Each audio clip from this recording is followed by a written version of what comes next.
today we're going to add to the thought process of us depending on and trusting in God for everything. Today's scripture is going to come from Matthew chapter 19, verse 26.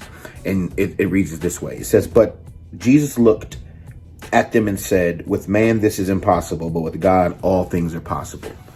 Tons of stuff in Matthew chapter 19 that when we go to the Bible study, we will unpack.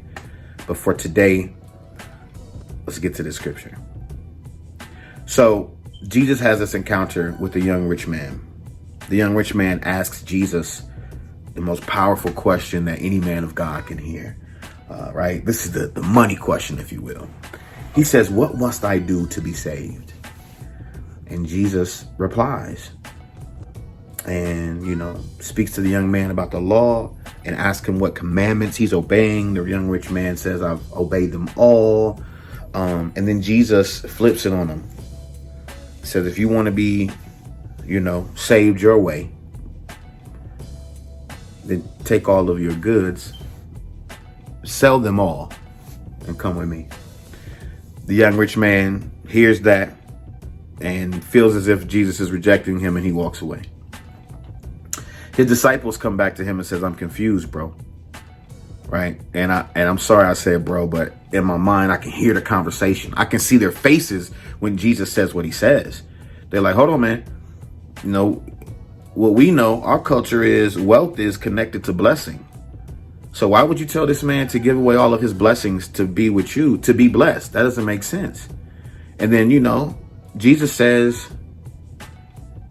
and I can see him shaking his head, knowing that he's about to go into a full lesson to teach the disciples what they need to know and what we need to know and what we have learned and what we see in the scriptures. Jesus teaches this lesson to us all. He goes on to say that it would be easier for a camel to go through the eye of a needle than for a rich man to ever be saved. The disciples were confused again because wealth and blessings were connected.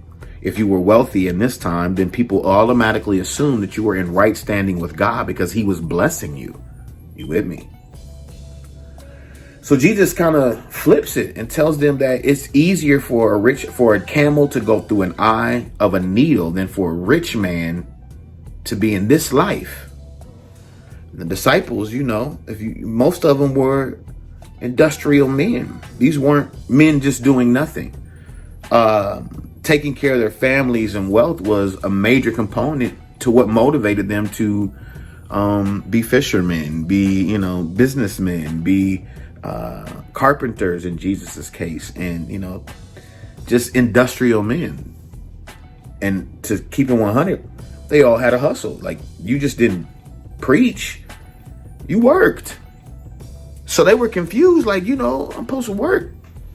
And you telling me that for me to aspire to have things on earth disqualifies me for salvation? And of course, that's not what Jesus was saying. But what was he saying, though? What was important for us to learn, and him to, for lack of better phrases, use this young rich ruler as the example? So here's what it is.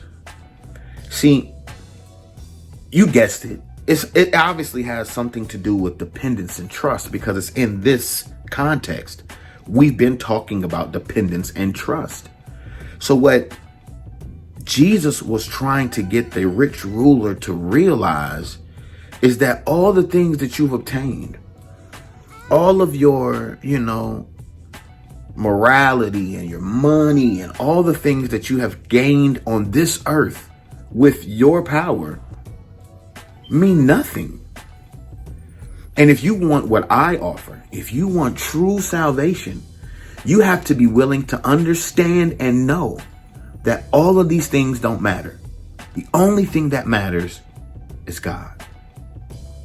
Don't put your trust in your job, your degree, your money, your marriage, or any of these relationships that are horizontal. You have to qualify everything from your vertical relationship.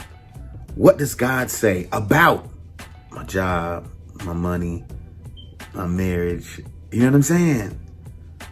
And in that, we reach the things that are impossible with man, but possible with God.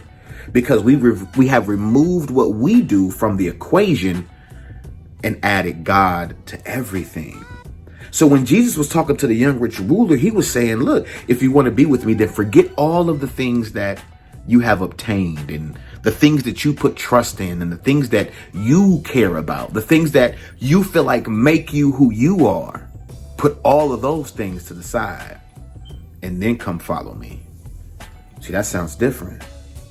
When I tell you, you have to let go of all of the things that you have accomplished, qualify them as being blessings from God, and then chase God, chase what he has, and all the rest of the things fall in place. You can't put trust in, things that you've gained and obtained on earth when God is calling for us to put trust, faith, and dependence only on him. And like we've already discussed in many different cases with many different precepts, once we give up all of this, all of everything that we feel like makes us who we are, once we stop trusting and believing in that to satisfy us, to validate us, to complete us, and we allow God to take that position through Christ, everything works out.